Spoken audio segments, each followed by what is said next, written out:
అశేష మా ప్రేక్షకాభిమానులకు మా హృదయపూర్వకమైన ధన్యవాదాలు చెల్లిస్తున్నాము. తిరిగి మీ ముందు దయ్యమా దైవమా అనే అంశంలో మరో 2 భాగాలను వినిపించే మహత్తరమైన భాగ్యం దేవుడు మాకు కలిగించినందుకు మాకెంతో సంతోషంగా ఉంది. ఈ వారం దయ్యం ఎలా పుట్టింది అన్న అంశాన్ని మీ ముందుకు తేదలిచాను. దేవుని పిల్లలారా, కోటాను కోట్ల మంది మరి దేవదూతలు దేవునికి ఉన్నట్లుగా గత ఎపిసోడ్స్లో మీరు విన్నారు.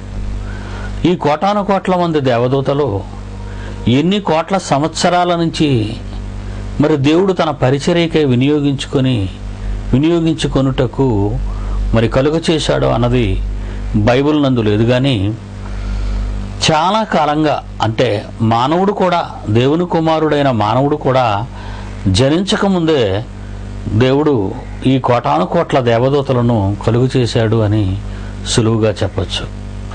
ఎన్నో కోట్ల సంవత్సరాలుగా మన కన్న తండ్రికి సకల పరిచర్యలు అందిస్తున్నటువంటి ఆ దేవదూతలలో ఒక తప్పుడు అభిప్రాయం వచ్చింది.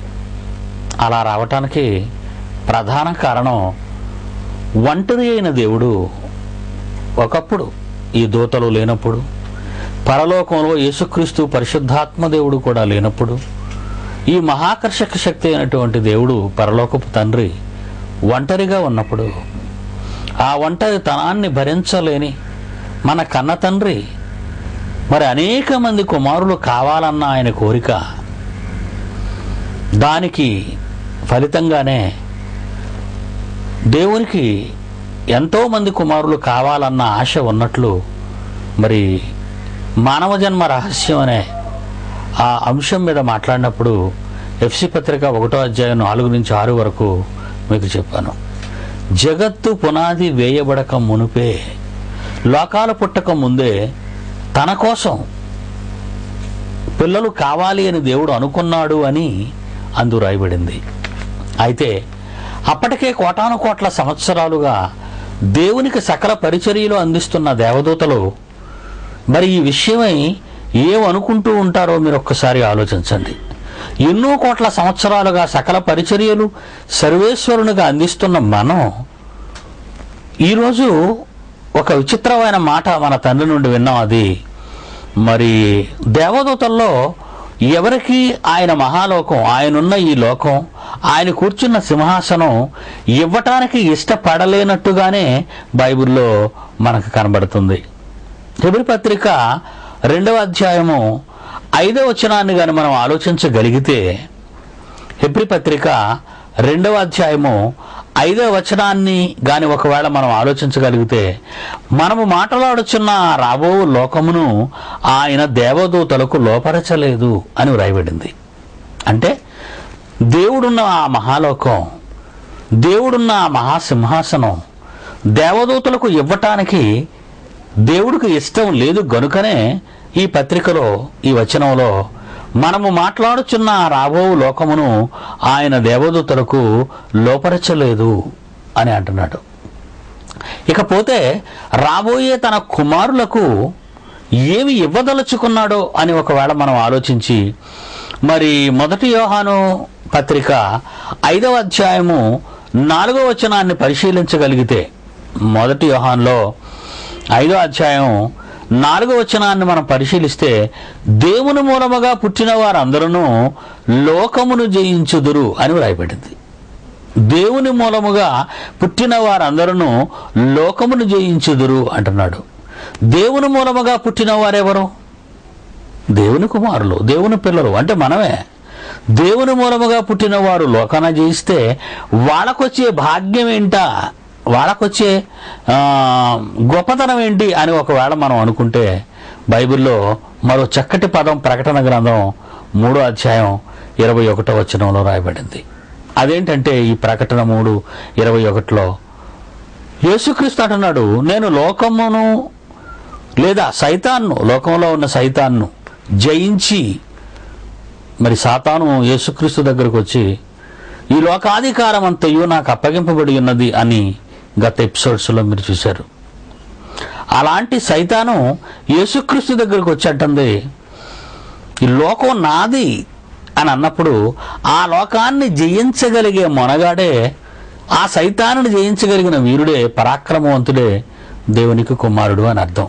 అందువలన ఈ ప్రకటన 3:21 రాయబడింది ఏంటంటే, నేను లోకమును జయించి నా తండ్రితో కూడా నా తండ్రి సింహాసనం మందు కూర్చుండి ఉన్న ప్రకారము జయించువానిని, అంటే మనల్ని మిమ్మల్ని జయించువానిని నాతో కూడా నా సింహాసనం మందు కూర్చుండనిచ్చేదను అంటున్నాడు.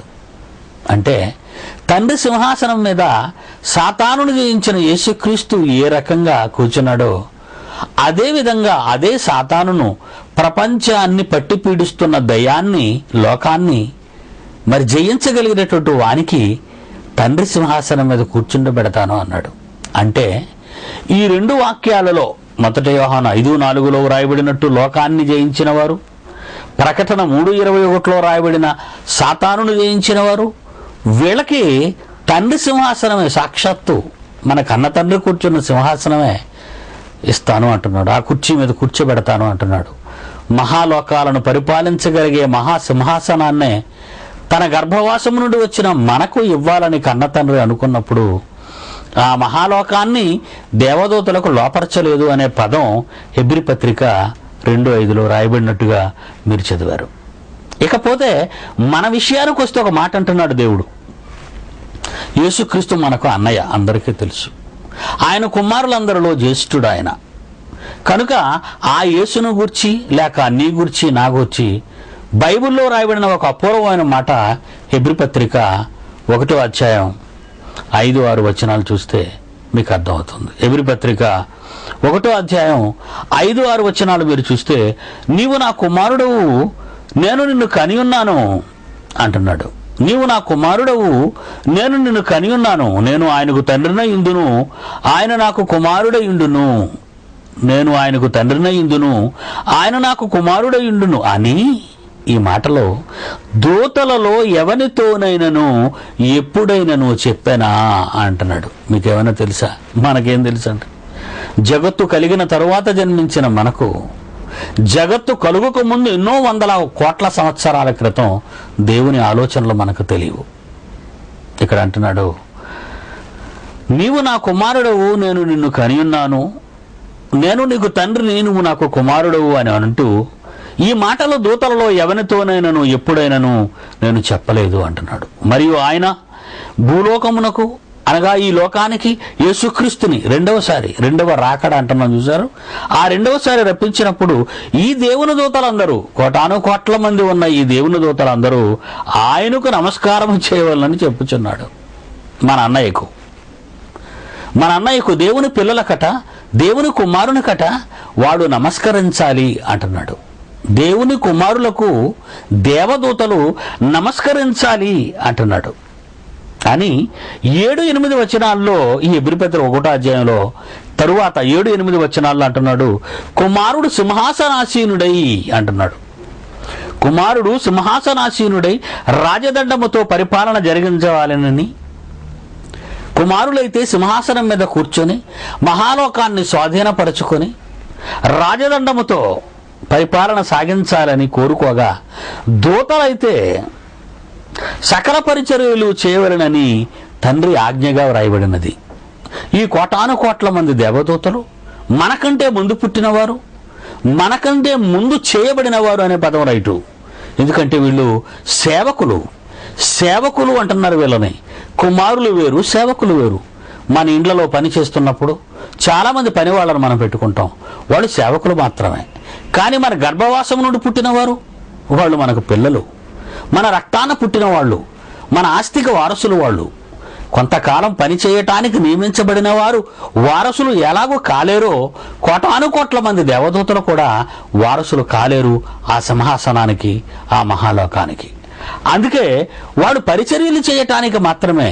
దేవుని కుమారులమైన మనకు ఒక పణం రాకముందు దేవునికి పరిచర్యలు చేయడానికి వినియోగించబడిన వారు, లేక కలుగ చేయబడిన వారు, అనగా వచ్చిన వారు, మాట పలుకగా పుట్టిన వారు పనివారైతే, సేవకులైతే, దూతలైతే కనగా వచ్చిన వాళ్ళం మనం. అందుకే నేను కన్నాను అనే పదాన్ని దేవుడు ప్రయోగించాడు. ఈ 7-8 వచనాల్లో కుమారుడు సింహాసనాసీనుడై రాజదండముతో పరిపాలన సాగించాలని, దూతలైతే సేవకులుగా పరిచర్యలు చేయవలనని ఆయన అంటున్నాడు. ఇకపోతే అదే అధ్యాయంలో చివరికి వెళ్ళేసరికి 13-14 వచనాలలో ఒక మంచి మాట రాయబడింది. నా కుడిపార్శ్వమున కూర్చుండుమని కుమారునితో చెప్పాను. దేవుని కుడిపార్శ్వన కూర్చుండగలిగినటువంటి సమర్థత ఉన్నవాడు కన్న కుమారుడైనటువంటి వాడే.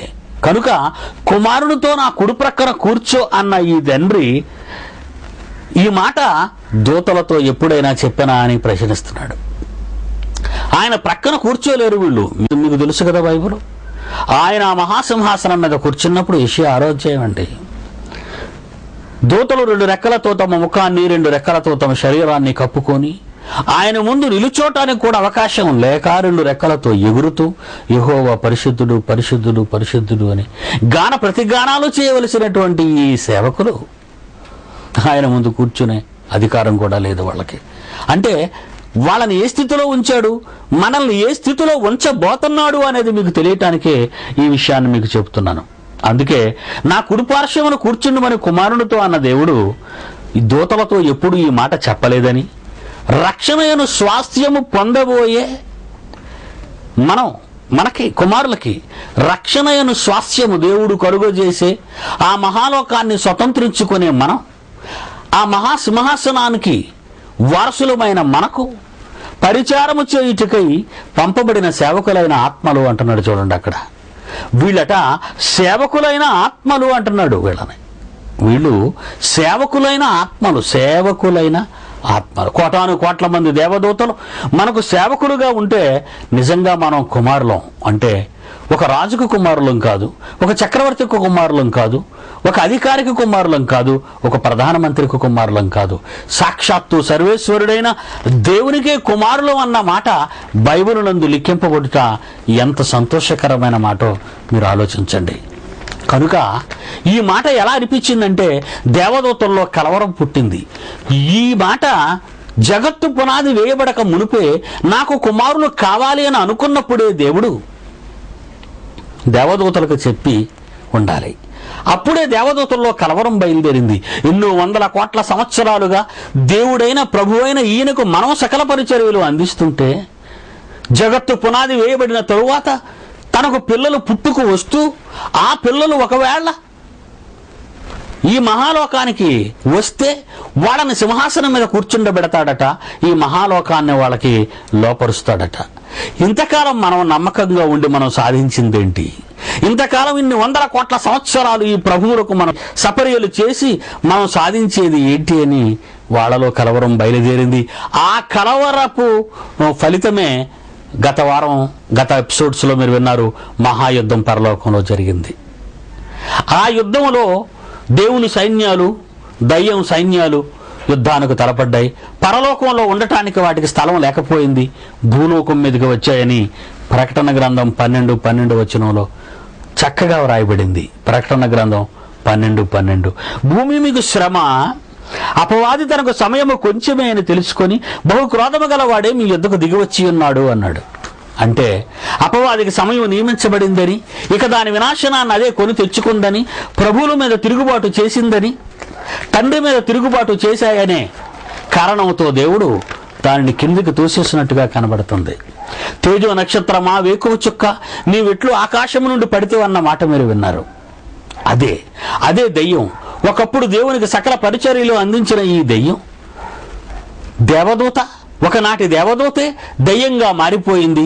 కోట్ల మంది అది కూడా సైన్యాలను తయారు చేసుకుంది. ఎందుకో తెలుసా? మీ యొద్దకు దిగి వచ్చింది.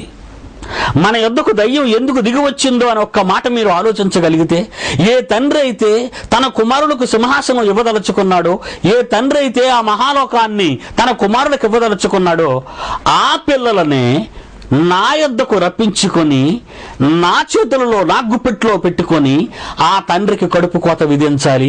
ఆ లోకానికి వీళ్ళు చేరకూడదు, ఆ సింహాసనం మీద వీళ్ళు కూర్చోకూడదు అనే కక్ష కట్టిందండి. పరలోకంలో దేవుని సైన్యాలతో ఓడిపోయిన ఈ దేవదూత, ఒకప్పుడు దేవదూత సైతాను, ఆ సైన్యాల మీద, ఆ దేవుని మీద పగపట్టవలసినటువంటి ఈ దూత భూమి మీదకి వచ్చి మన మీద ఎందుకు పగబట్టిందని ఎందుకు ఆలోచిస్తున్నారా? అవును, మన యొద్దకు రావడానికి గల ప్రధాన కారణం దేవుని కుమారుడువైన నీవు తిరిగి దేవుని యొద్దకు వెళ్లకుండా ఉండాలనే. అందుకే 1 పేతురు 5:8 ఏమందో తెలుసా? 1 పేతురు 5:8 మీ విరోధి అయిన అపవాది ఎవరిని మృంగుదునా అని వెదకుచూ తిరుగుచున్నాడు అని రాశాడు పేతురు. మీ విరోధి అయిన అపవాది ఎవరిని మృంగుదునా అని వెదకుచూ తిరుగుచున్నాడు అంటున్నాడు. అంటే మనల్ని మింగేయడానికి వచ్చింది. మన మీద ఎందుకు కక్ష? దేవుని ఏమీ చేయలేక, మిఖాయేలుతో యుద్ధం చెయ్యలేక, దేవుని సైన్యాలతో తలబడలేక, ఆకాశ మండలానికి, భూమి మీద ఉన్న ఆకాశ మండలానికి వచ్చి భూమి మీద దేవుని కుమారులమైన మనుషులను మన జీవితాలతో ఆడుకుంటుంది. ఈరోజు అనేక మంది దేవునికి కాకుండా దయ్యాలుగా మారిపోవటానికి గల కారణం ఏంటో మీకు తెలుసా? అందుకే నువ్వు పరలోకానికి వెళ్ళకూడదు, ఆ సింహాసనం మీద నువ్వు కూర్చోకూడదు, ఆ మహాలోకాన్ని నువ్వు పరిపాలించకూడదని నీ మీద కత్తి కట్టింది. అవకాశం కోసం ఎదురు చూసింది. మొదటి మానవుడు కలుగజేయబడ్డాడు. భూలోకం, ఈ మహాలోకాలు కలుగజేసిన తరువాత, ఈ విచిత్ర విశ్వాన్ని కలుగజేసిన తరువాత అందులో భూగ్రహం, ఆ భూగ్రహంలో ఏదైనా వనం, ఆ ఏదైనా వనంలో మొదటి మానవుని పుట్టుక ఆదాము. ఆ ఆదాము దగ్గరకు వచ్చి ఏమందో తెలుసా? మీ అందరికీ తెలుసు. ఆదికాండం 3:7, 11, 17, 21 మీరు గమనిస్తే, ఆదికాండం 3:7, 11, 17, 21 గాని మీరు పరిశీలిస్తే, ఈ పండు తింటే చచ్చిపోతారని దేవుడు చెప్పాడు కదా మీకు. అబద్ధం, అదంతా అబద్ధం. మీరు దేవతలుగా మారిపోతారు, దేవుళ్ళు అయిపోతారు అని. అంతవరకు దేవుళ్ళేగా వాళ్ళు. దేవుని కుమారుడు దేవుళ్ళు కారా? కాకి పిల్ల కాకి అయినప్పుడు, కుక్క పిల్ల కుక్క అయినప్పుడు, మనిషి పిల్ల మనిషి అయినప్పుడు, రాజు కొడుకు రాజు అయినప్పుడు దేవుని కుమారుడు దేవుడు కాడా? దేవుడైన, దేవుని కుమారుడైన ఆదామును, దేవుని పిల్లలైన ఆదాము అవ్వలని మాయ చేసింది, మోసగించింది, బుట్టలో వేసింది. మీరు దేవుని పిల్లలు అవుతారని దేవుడు మాయ చేశాడు మిమ్మల్ని. లేనిపోయిన మాటలు చెప్పింది. చెప్పి ఏం చేసింది? తప్పు చేయించింది. దేవుని మాటను మీరించింది, తినవద్దన్న పండు తినిపించింది, పాపానికి దాసులుగా మార్చేసిందండి. ఆదాము తప్పు చేశాడు, చెట్ల చాటును దాక్కున్నాడు. ఆదాము అవ్వలు దిగంబరులను తెలుసుకున్నారు. దేవుడు దగ్గరకు వచ్చాడు. ఆదామా అని పిలిస్తే ఎక్కడున్నావు అంటే చెట్ల చాటును దాక్కున్నాను అన్నాడు. ఎందుకు? దిగంబరి. నువ్వు దిగంబరి అని నీకు చెప్పినదెవరు అంటున్నాడు దేవుడు అక్కడ. నువ్వు దిగంబరి అని నీకు చెప్పినదెవరు? వెంటనే ఏం చెప్పింది? దిగంబరులుగా చేసిందే తప్ప వారికి చొక్కాయలు కుట్టించాలని ఏమైనా ఆలోచించిందా? లేదు. చొక్కాలు లేవు, దిగంబరిగా చేసేసింది. ఆకులతో కచ్చడాలు వాళ్లే చేసుకున్నారండి, దయ్యం చెయ్యలేదు. కచ్చడాలు వాళ్లే వేసుకున్నారు. కానీ దేవుడు కనికరం కలిగిన వాడు, తన పిల్లల ఎడల ప్రేమ కలిగిన వాడు. అవి తీసేసి చర్మపు చొక్కాలను కుట్టించి తన పిల్లలకు తొడిగించాడు. ఆనాటి నుండి మనిషిని తన గురించి తాను ఆలోచించుకోమని నేర్పించింది. ఆలోచించుకోరా అనివిక, నీ గురించి నువ్వు ఆలోచించుకోరా. నీకెన్నో అవసరాలున్నాయి, వాటిని పరిష్కరించుకోవాలని ఆలోచన నీకు రావాలి. ఆ ఆలోచనలో నిన్ను చివరికి నీ తండ్రి వద్దకు వెళ్లకుండా నిన్ను ఉంచేస్తాను, చంపేస్తాను. ఆలోచించుకో. అయితే నాకు చొక్కాలు కావాలి, అయితే నాకు బట్టలు కావాలి. ఈ తోలు బట్టలు ఎందుకు? కాటన్ టెక్స్టైల్స్ పుట్టడానికి కారణం ఎవరనుకుంటున్నారు మీరు? Cotton textiles. మానవుడు తన గురించి తాను ఆలోచించుకున్నాడు. ఎన్నో మిల్లులు కావాలి, ఎన్నో వస్త్రాలు కావాలి, వాటితో నేను అలంకరించుకోవాలి అని. ఒకనాడు నీకు ఈ ఆలోచన లేదే. తండ్రి కింద ఏ కొడుకున్నా, ఏ కూతురున్నా తన గురించి ఆలోచించదు. ఎందుకంటే కన్న తండ్రి, తల్లిదండ్రులు వారికి ఉన్నారని. ఆదాము అవ్వలు తమ కొరకు తాము ఆలోచించుకునే దౌర్భాగ్యము దశకు వచ్చారు. ఎందుకంటే తండ్రి లేడు. తండ్రి లేకుండా దెయ్యం మాటలు విన్నందున వాళ్ళకి ఎన్నో కావాలి, ఎన్నో అవసరతలు ఉన్నాయని వాళ్ళు ఆలోచించారు. అందుకే కాటన్ టెక్స్టైల్స్ మిల్లును కట్టించారు. ఎన్నో రకరకాల బట్టలు తెప్పించుకున్నారు. ఇక భూమి పండాలి, నేలను పండించుకుని వాడి తిండి వాడే తినాలి. జీవవృక్ష ఫలాలు తినే అధికారం వాళ్ళకి లేదు. ఇక నిత్యము బ్రతికే భాగ్యం వాళ్ళకి లేదు. ఈ లోకపు తిండిని తినాలి, ఈ నేల పండించింది తినాలి. అందువల్ల అగ్రికల్చర్ యూనివర్సిటీస్ పుట్టాయండి. చదువుకోరా, నువ్వు చదువుకోరా, ఇక నీకు దేవుడు ఎందుకురా, ఈ నేలను పండించు, హాయిగా తిను అంటుంది. న్యాయశాస్త్రం పుట్టింది. ఎందుకు? కొట్టుకోండి, చావండి, తిట్టుకోండి, తగాదాలతో పోలీస్ స్టేషన్లకు, కోర్టులకు తిరగండి, అవసరమైతే చంపుకోండి, యుద్ధాలు చేసుకోండి అంది. ఇవన్నీ నీకెవరు నేర్పించారు? అధికార దాహాన్ని పుట్టించి ప్రపంచ యుద్ధాలను కలిగి చేసింది మీ మధ్య. మీరంతా దేవుని పిల్లల కారా? ఈ లోకంలో ఉన్న విశ్వకోటి మానవులంతా దేవుని పిల్లలు కారా? వీళ్ళలో ఎందుకు యుద్ధాలు? వీళ్ళకి ఎందుకు ఆకలి బాధలు? వీళ్ళకి ఎందుకు దప్పిక బాధలు? వీళ్ళకి ఎందుకు కూడు గుడ్డ బాధలు? ఆలోచించండి. ఒకరోజు దెయ్యం తమ తండ్రి నుంచి తమ పిల్లల్ని విడదీసి మీ కొరకు మీరు ఆలోచించకుండా తప్పుడు బోధలు నేర్పించింది. అందుకే మోసపోయింది ప్రపంచం. ప్రపంచానికి దెయ్యం పట్టింది. దేవుడి గురించి ఆలోచన వాళ్ళకి పోయింది. దేవుడు ఎక్కడున్నాడని దేవుడిని ప్రశ్నిస్తుంది ఈరోజు ప్రపంచం. తిరుటకు త్రాగుటకు కూర్చుండి ఆడుటకు లేచిరి అన్నట్టుగా బైబిల్లో బ్రతుకులో ఎన్నెన్నో కార్యక్రమాలను తీసుకొచ్చింది. ఆటలు నేర్పించింది, పాటలు నేర్పించింది, భయంకరమైన పాపాలను చేయించి రోగాలను తెచ్చిపెట్టింది. ఎలాంటి రోగాలు? నువ్వు చేసిన పాపాలకు ఎలాంటి ఘోరమైన రోగాలు నీకు సంక్రమించాయంటే చివరికి మందులు లేని భయంకరమైన రోగాలు. ఒకసారి ఈ మందుల పేర్లు వింటే పాపాన్ని ఇంగ్లీష్లో సిన్ అంటారండి. SIN, సిన్, పాపం. ఈ పాపాలు చేయించి నీ చేత భయం లేకుండా, దేవుడంటే భయం లేక నీ ఇష్టం వచ్చినట్టుగా నీ చేత పాపాలను చేయించి నిన్ను ఏ రకంగా ఈ ప్రపంచంలో నాశనం చేయాలో నాశనం చేసింది. ఎందుకంటే నువ్వు ఆ సింహాసనానికి వెళ్ళకూడదు కనుక. వీరు చేసే రోగాలకు, వీళ్ళు చేసే పాపాలకు, వీళ్ళు చేసే సిన్స్ కి ఎలాంటి మందు వచ్చిందో తెలుసా అండి? గ్యారామైసిన్. మందు పేరు ఎంత చమత్కారంగా ఉందో చూసారా? స్ట్రెప్టోమైసిన్, జెంటామైసిన్, నియోమైసిన్, కానామైసిన్, గంగామైసిన్, సోప్రామైసిన్, మైసిన్. నీ సిన్నికి ఎన్ని మందులయ్యా? మొదటి జంట చేసిన పాపానికి ఈ జంటామైసిన్ అనే పేరు వచ్చింది. మొదటి మానవులైన ఆదామవ్వలు కలిసి ఏదోను వనవులో జీవవృక్ష ఫలాలు తిండి తండ్రి చాటు ప్రక్కన బ్రతకవలసిన ఈ జీవితాలు కన్నీటిమయంగా మారిపోవటానికి కారణం ఏంటో తెలుసా? వాళ్ళు చేసిన పాపాలే. కనుక ఈ పాపాలకు వచ్చిన మందులు స్ట్రెప్టోమైసిన్, గ్యారామైసిన్, జెంటామైసిన్, నియోమైసిన్. ఈ రోజు నా సిన్నుకు మందుందా? నా అల్లరికి దారుందా? నా హత్యకు న్యాయం ఉందా? నా ఆకలికి తిండుందా? నా వంటికి బట్టుందా? ఉండుటకు గూడుందా అని అడుక్కుంటున్నాడు మానవుడు. ఈ భూలోకంలో జీవించలేక మరో గ్రహానికైనా వెళ్ళి బ్రతకాలనుకుంటున్నాడు ఈరోజు మానవుడు. కారణం ఏమనుకుంటున్నారు? దీని అంతటికీ కారణం దేవుణ్ణి విడిచిపెట్టారు. దయ్యం పగబట్టింది. నీ దగ్గరికే దయ్యం వచ్చింది, నిన్నే దయ్యం ముంచింది. తనకు దక్కని ఆ సింహాసనం మహోన్నతునితో సమానంగా చేసుకుంటాను, నక్షత్రాలకు పైగా సింహాసనాన్ని వేసుకుంటాను అనుకుందండి. దేవునికి వ్యతిరేకంగా తనకు దక్కని ఆ సింహాసనం దేవుని పిల్లలకు దక్కకూడదు. తనకు దక్కని ఆ లోకం దేవుని పిల్లలకు దక్కకూడదు. ఆ కన్న కడుపుకు కోత, ఆ దేవునికి కోతను విధించాలి. అందుకే ఒక మాట బైబిల్లో రాయబడిందండి, మిమ్మును కాపాడువాడు కునుకడు, నిద్రపోడు, అవిధేయులైన వారి వైపు తన చేతులు చాచుచున్నాడు అనే పదం. నీకు దెయ్యం పట్టలేదా సోదరా? నీకు దెయ్యం పట్టలేదా సోదరి? ఈ ప్రపంచానికి దెయ్యం పట్టలేదా? తనకు దక్కని సింహాసనం, తనకు దక్కని ఆ మహాలోకం దేవుని కుమారులకు దక్కకుండా, దేవుని పిల్లలు దానిని స్వతంత్రించుకోకుండా, తానున్న లోకానికి, తాను వెళ్లే లోకానికి, దయ్యం వెళ్లే లోకానికి తనకు సమయం కొంచెమే అని ఎరిగి, తనకు సమయం కొంచెమే ఉందని తెలుసుకున్న దెయ్యం తన మాయ మాటలతో, మోసపూరితమైన మాటలతో, కార్యక్రమాలతో ప్రపంచ ప్రజలను వంచించి నిత్యాగ్ని దండనకు తీసుకుని వెళ్ళిపోతుంది. నువ్వు వెళ్ళిపోతున్నావో లేదో ఒక్కసారి ఆలోచించుకో. నీ జీవితాన్ని మార్చుకో. ఈ వినబడుతున్న మాటలలో నీ బ్రతుకును మార్చే మంచి సంగతులను గురించి నువ్వు ఆలోచించు. ఈరోజు కొట్లాటలు, గొడవలు, అన్యాయాలు, అక్రమాలు, మానభంగాలు, దోపిడీలు, దొంగతనాలు ఈ ప్రపంచానికి నేర్పించింది. ప్రపంచ ప్రజలలో దైవత్వాన్ని పోగొట్టింది, దయ్యపు తత్వాన్ని రగిల్చింది, దయ్యాలుగా మార్చింది, ప్రపంచ వినాశనాన్నే కొని తెచ్చి పెట్టింది.